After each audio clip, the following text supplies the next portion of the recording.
ವಿದ್ಯಾವಂತರಾದ ಮೇಲೆ ಸಮಾಜದ ಋಣ ತೀರಿಸಬೇಕಲ್ಲ. ಈಗ ನಮಗೆ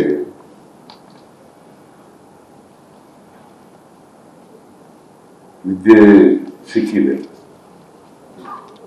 ವಿದ್ಯೆ ಸಿಕ್ಬೇಕಾದ್ರೆ ಸಮಾಜದ ಋಣ ಇರ್ತದೆ ನಮಗೆ. ನಾವೆಲ್ಲ ನಮ್ಮ ಮನೆ ಹಣದಿಂದಲೇ ವಿದ್ಯೆ ಪಡ್ಕೊಳ್ಳಲಿಕ್ಕೆ ಸಾಧ್ಯ ಆಗಿರಲ್ಲ. ಮನೆ ಹಣನೂ ಕೂಡ ಖರ್ಚು ಮಾಡಿರ್ತೀವಿ, ಆದರೆ ಸಮಾಜನೂ ಕೂಡ ನಮಗೆ ಖರ್ಚು ಮಾಡಿರ್ತದೆ. ಅದರಿಂದ ಸಮಾಜದ ಋಣ ನಮ್ಮ ಮೇಲೆ ಇರ್ತದೆ. ಈ ಸಮಾಜದ ಋಣ ತೀರಿಸಬೇಕಾಗಿರ್ತಕ್ಕಂಥದ್ದು ನಮ್ಮ ಜವಾಬ್ದಾರಿ. ನಾನು ಮೊನ್ನೆನೂ ಕೂಡ ಹೇಳಿದೆ, ಬಾಬಾ ಸಾಹೇಬ್ ಅಂಬೇಡ್ಕರ್ ಅವರು ಈ ದೇಶಕ್ಕೆ ಒಂದು ಸಂವಿಧಾನ ಕೊಟ್ಟಿದ್ದಾರೆ. ಸಂವಿಧಾನದ ಧ್ಯೇಯೋದ್ದೇಶಗಳನ್ನು ನಾವು ಪ್ರತಿಯೊಬ್ಬರು ಕೂಡ ಅರ್ಥ ಮಾಡ್ಕೋಬೇಕು. ಅದಕ್ಕೆ ಈ ಸಾರಿ ನಮ್ಮ ಸರ್ಕಾರ ಬಂದಾಗ ಎಲ್ಲ ಶಾಲೆಗಳಲ್ಲಿ ಸಂವಿಧಾನವನ್ನು ಓದಿಸ್ತಕ್ಕಂಥ ಕೆಲಸವನ್ನು ಮಾಡ್ತಾ ಇದ್ದೀವಿ. ಅದು ಪ್ರತಿಯೊಬ್ಬರಿಗೂ ಕೂಡ ಅರ್ಥ ಆಗಬೇಕು.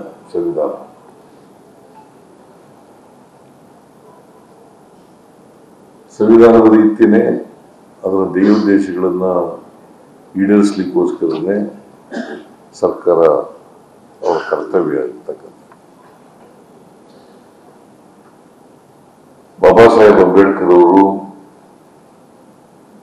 1949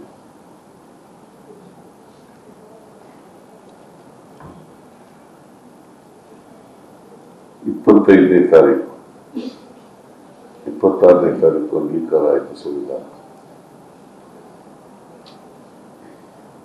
1949 ನವೆಂಬರ್ 25ನೇ ತಾರೀಕು.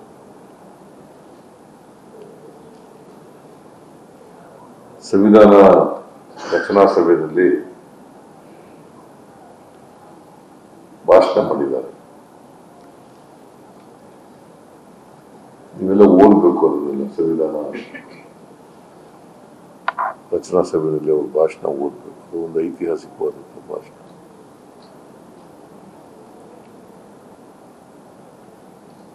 ಅವ್ರು ಏನು ಹೇಳಿದ್ದಾರೆ ಅಂತಂದ್ರೆ,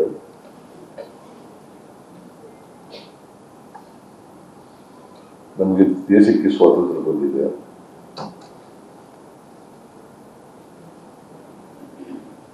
ರಾಜಕೀಯ ಸ್ವಾತಂತ್ರ್ಯ ಸಿಕ್ಕಿದೆ. ಯಾಕಂದ್ರೆ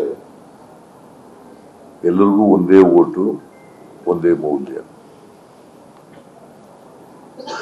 ಒಂದೇ ಓಟು, ಒಂದೇ ಮೌಲ್ಯ. ಪ್ರೆಸಿಡೆಂಟ್ ಆಫ್ ಇಂಡಿಯಾಕ್ಕೂ ಒಂದೇ ಓಟು. ಇಲ್ಲಿ ಕ್ಲಾಸ್ 4 ಕೂಲಿ ಮಾಡ್ತಕ್ಕಂಥವ್ರು ಅವ್ರಿಗೂ ಒಂದೇ ಓಟು. ಆ ಸ್ವಾತಂತ್ರ್ಯ ಸಿಕ್ಕಿದೆ. ವೋಟ್ ಮಾಡೋ ಸ್ವಾತಂತ್ರ್ಯ ಸಿಕ್ಕಿದೆ. ಆದರೆ ಆರ್ಥಿಕವಾಗಿ ಒಬ್ಬ ವ್ಯಕ್ತಿ ಒಂದೇ ಮೌಲ್ಯ ಅನ್ನೋದು ಇಲ್ಲ, ಸಾಮಾಜಿಕವಾಗಿ ಇಲ್ಲ.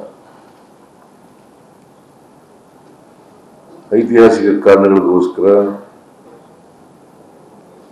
ನಾವು ಸಮಾಜದಲ್ಲಿ ಆರ್ಥಿಕ ಅಸಮಾನತೆ, ಸಾಮಾಜಿಕ ಅಸಮಾನತೆ ಇದೆ. ಇದನ್ನ ಹೋಗಲಾಡಿಸಬೇಕಾಗಿರ್ತಕ್ಕಂಥ ಜವಾಬ್ದಾರಿ ನಮ್ಮ ಮೇಲಿದೆ. ಅದಕ್ಕೆ ಬಾಬಾ ಸಾಹೇಬ್ ಏನ್ ಹೇಳ್ತಾರೆ ಅಂತಂದ್ರೆ,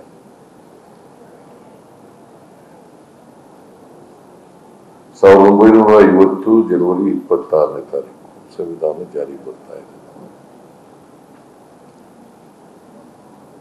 ಅವತ್ತು ನಾವೆಲ್ಲ ಸ್ವತಂತ್ರರಾಗಿ ವೈರುಧ್ಯತೆ ಇರ್ತಕ್ಕಂಥ ಸಮಾಜಕ್ಕೆ ಕಾಲಿಡ್ತಾ ಇದ್ದೀವಿ. ನಮ್ಮ ಸಮಾಜದಲ್ಲಿ ಆರ್ಥಿಕ ಅಸಮಾನತೆ ಇದೆ, ಸಾಮಾಜಿಕ ಅಸಮಾನತೆ ಇದೆ. ಶ್ರೀಮಂತರಿದ್ದಾರೆ, ಬಡವರಿದ್ದಾರೆ, ವಿದ್ಯಾವಂತರಿದ್ದಾರೆ, ಅವಿದ್ಯಾವಂತರಿದ್ದಾರೆ, ಸಾಮಾಜಿಕವಾಗಿ ಮುಂದುವರೆದ ಜನ ಇದ್ದಾರೆ, ಮೇಲ್ ಪದರದಲ್ಲಿರ್ತಕ್ಕಂಥ ಜನ ಇದ್ದಾರೆ, ಕೆಳ ಪದರದಲ್ಲಿರ್ತಕ್ಕಂಥ ಜನ ಇದ್ದಾರೆ. ಈ ವೈರುಧ್ಯತೆ ಇರ್ತಕ್ಕಂಥ ಸಮಾಜಕ್ಕೆ ನಾವು ಕಾಲಿಡ್ತಾ ಇದ್ದೀವಿ.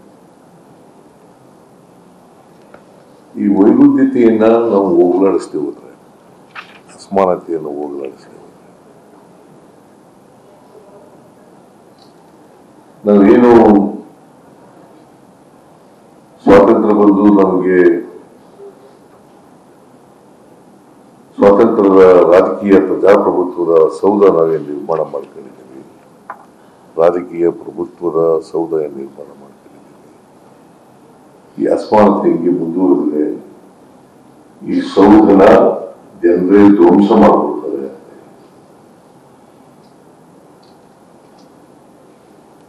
ಜನರೇ ಅಸಮಾನತೆಯನ್ನು ಸಹಿಸ್ಕೊಳ್ಳಕ್ಕಾಗದೇನೆ ಜನರು ಧ್ವಂಸ ಮಾಡಿಬಿಡ್ತಾರೆ ರಾಜಕೀಯ ಸೌಧನ ಅಂತ ಬಾಬಾ ಸಾಹೇಬ್ ಅಂಬೇಡ್ಕರ್ ಅವರು ಹೇಳಿರ್ತಕ್ಕಂಥ ವಿಚಾರ.